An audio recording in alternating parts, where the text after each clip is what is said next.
What if I told you this homemade vanilla extract took only 4 hours to make instead of 4 weeks, and for a fraction of the cost of good store-bought vanilla extract? All it takes is a handful of vanilla beans, some vodka, and one of the 2 simple methods I'll show you in this video to make vanilla extract that's ready to use today. Let's talk vanilla beans. You really don't need to use anything fancy for this. You can get grade B or extract grade online for less than $1 per bean, and they still pack tons of flavor. Now for the alcohol. You probably want something with a neutral flavor like vodka. Make sure it's at least 35% alcohol or 70 proof, so it's strong enough to pull out all those delicious vanilla compounds. Rum or bourbon are also great choices, but you'll get an extract with a less clean vanilla flavor.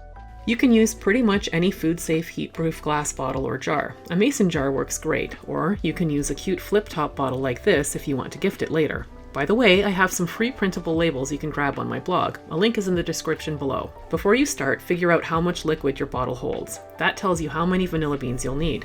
It's up to you how strong you want your vanilla extract to be, but here's a quick guide.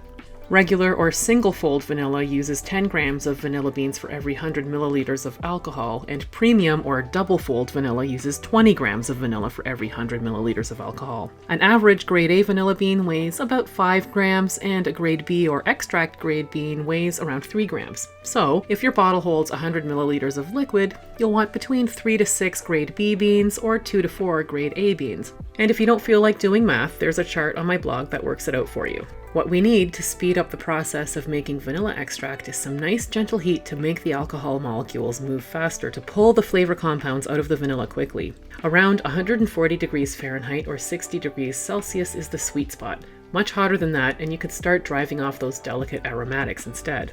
The easiest way to maintain the perfect temperature is with a sous vide machine, and they're relatively inexpensive.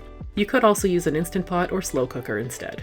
Let's prep our vanilla beans. Each vanilla bean should have a thin curved end and a thicker straight end. I like to leave the curved end attached when I split them just to make them easier to handle and get in the bottle. Use a small sharp knife and gently slice down the length of each vanilla bean. This exposes the seeds which carry the most flavor. No need to scrape the seeds out, just drop the split beans right into the bottle.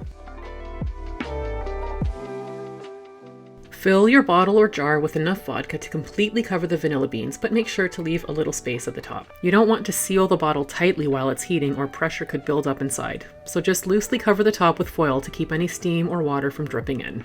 To use a sous vide, you'll want to put enough water in a pot so that it comes about halfway up your vanilla bottle and is between the minimum and maximum markings on your sous vide machine. Put the sous vide in a pot and set it to 140 degrees Fahrenheit or 60 degrees Celsius and 4 hours. You can put the vanilla bottle in the water as the water heats up, and then just wait until the 4 hours are up. To use an Instant Pot or slow cooker, set it to keep warm. Put enough water in it to come about halfway up the vanilla bottle and set a timer to 4 hours. My bottle is too tall for the lid to fit, but that's fine. I'm just going to rest it on top to help keep the heat in. After 4 hours, we've got 2 bottles of deep brown vanilla extract. Both the Instant Pot and sous vide extracts look great. I'm going to leave the beans in the bottle because the flavor will keep deepening and getting even better over time, but the extract is ready to use right away. If you enjoyed this video, please consider subscribing. And for more things you can easily make that are way better than store-bought, check out this playlist. Thanks for watching.